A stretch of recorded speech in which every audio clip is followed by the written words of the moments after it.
back. We will now go to Lake Whatcom Reservoir Natural Resources, chaired by Dan Hamill. Thank you, Gene. I'm joined by members Vargas and Weiss this afternoon. We have one item before us. It's for information only.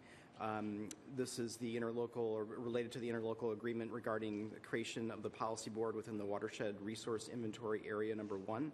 I'm just going to go ahead and read the summary statement. The City of Bellingham has been a member of the Watershed Resource Inventory Area, or WIRA 1, joint board since 1999, and WIRA Number 1 Salmon Recovery Board since 2004 for the purposes of engaging in collaborative watershed management and salmon recovery planning processes with other governments within the WIRA 1. In 2011, the Puget Sound Partnerships Leadership Council designated WIRA 1 integrated implementation structure under the WIRA 1 Joint Board and WIRA 1's Salmon Recovery Board as the local integrating organization for the Whatcom Action Area. The two boards will dissolve in favor of creating the WIRA 1 Policy Board. And here to explain further is Ted Carlson. Thank you. Good afternoon. Ted Carlson, Public Works Department. Councilmember Hamill read the summary statement. I think that's a pretty good explanation of the item that's before you today. There's a draft interlocal agreement in your packet. Again, today's item is information only, just to get the item in front of the City Council. The same item has to go forward to all of the members of the board, the joint board, for them to take action, the other jurisdictions. And this is just to get, again, in front of the council for discussion. Claire is here to answer any questions about why this is taking place and the justification for dissolving the two boards in favor of the one. So with that, I'll turn it over to Claire. Maybe he can go through some of the highlights, and we'd be here to answer any questions that you might have. Hi, Claire Folkelsong, City of Bellingham Public Works. This is a continuation of an obligation or an effort the city's made to participate in WIRA 1 management program for quite a while now. This extends that responsibility, changes the structure a little bit. It hopefully will streamline the structure, maybe cut down on some of the meetings that staff goes to in relation to the WIRA 1 management planning and implementation. As it said in the introduction, the LIO, the lead integrating organization, is sort of a new layer that will be incorporated into this, and hopefully the melding, if you will, of those three efforts, the salmon recovery, the watershed management, and this LIO obligation into this one policy board will bring some streamlining to the structure and the time we spend doing this. I'm happy to answer any questions.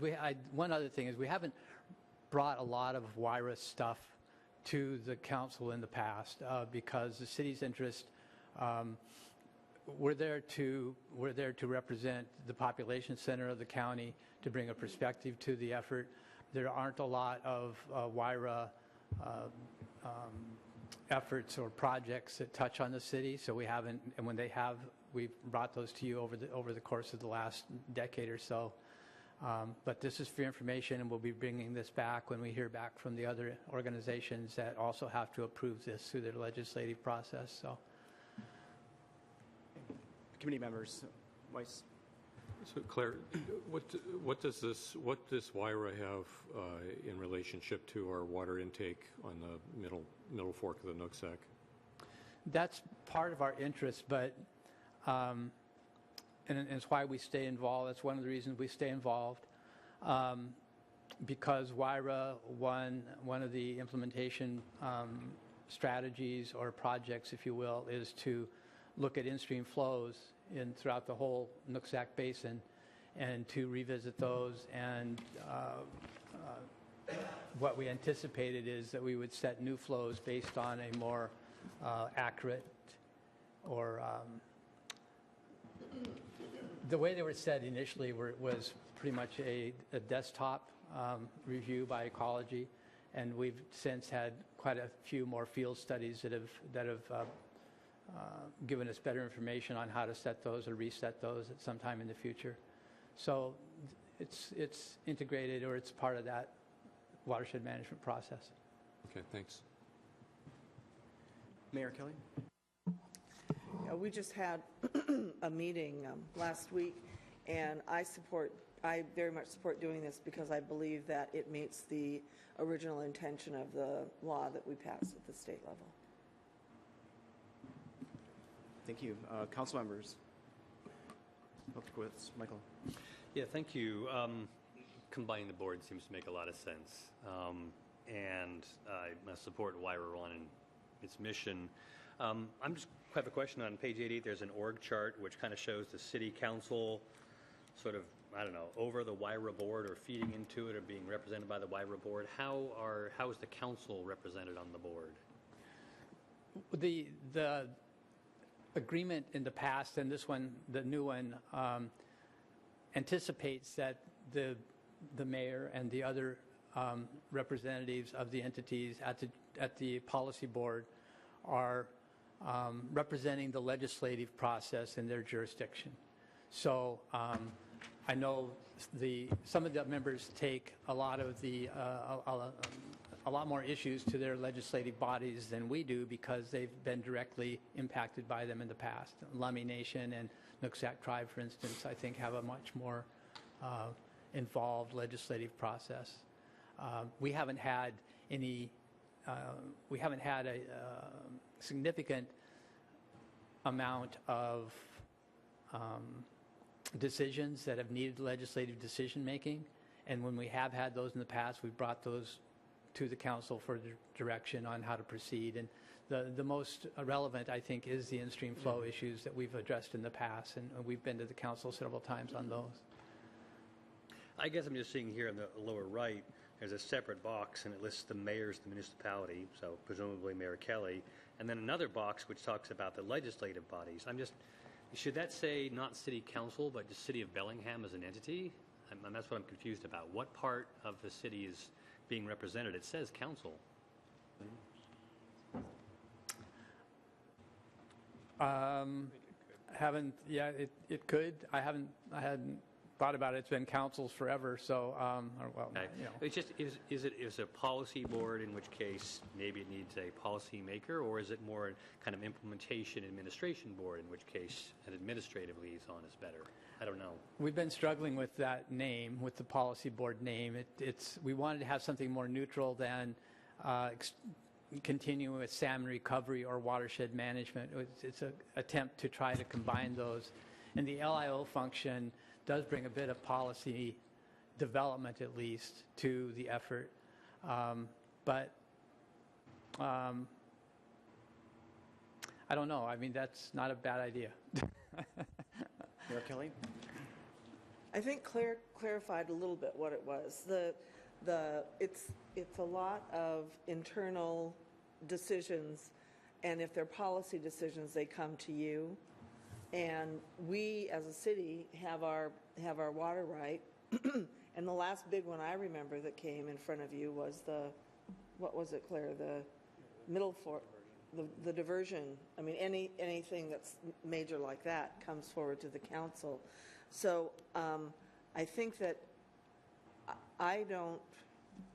there aren't any council members that are represented now. No.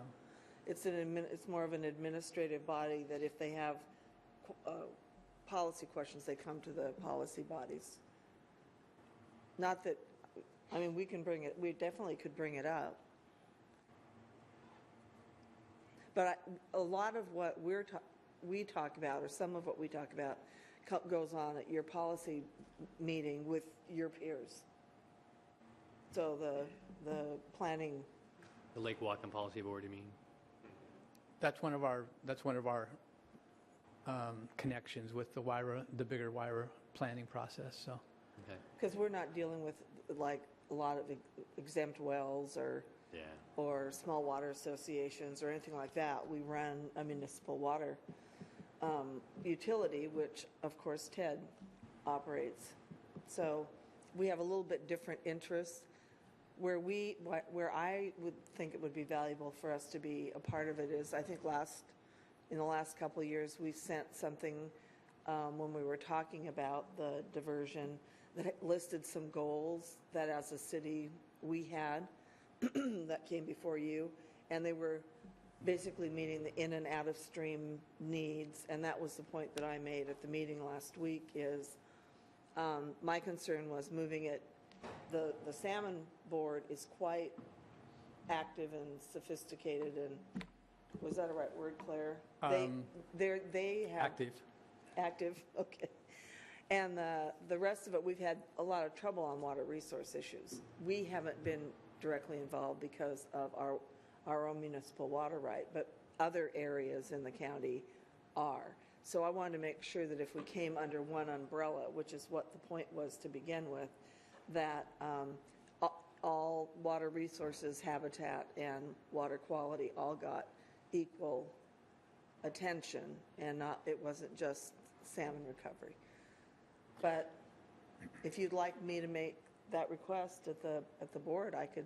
Well, maybe a better solution is just simply relabel the top City of Bellingham County, Whatcom County, if it's really the entity that's being represented. I see the word council, and I think, am I involved in this? And I know I'm not, so maybe we should just say the city and the county and the tribes. We can float that, see if it catches any. You know, one thing the policy board does and the staff that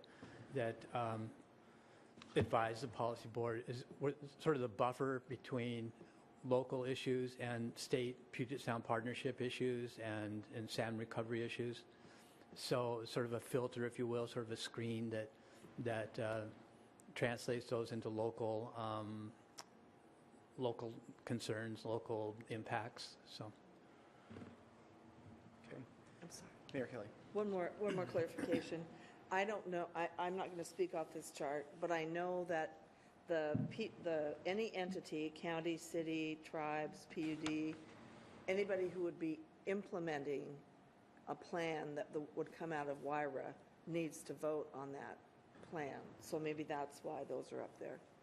So that it would be, all this work happens here, and then the plans come to the councils or the PUD or the tribes, and those elected representatives need to vote on adopting the plan for their jurisdiction. Makes sense. That sounds more familiar, but this was 1998, so. Okay. Committee members? I just want to say I support this consolidation. I think it's smart and an efficient alignment. Yeah, agreed. Okay. End of committee. Okay, thank you, Dan. Okay, the council is now going to go to executive session. We have 2 items. First item is city enforcement, 15 minutes. Second item, potential litigation, 10 minutes. We should be back here about 2:25.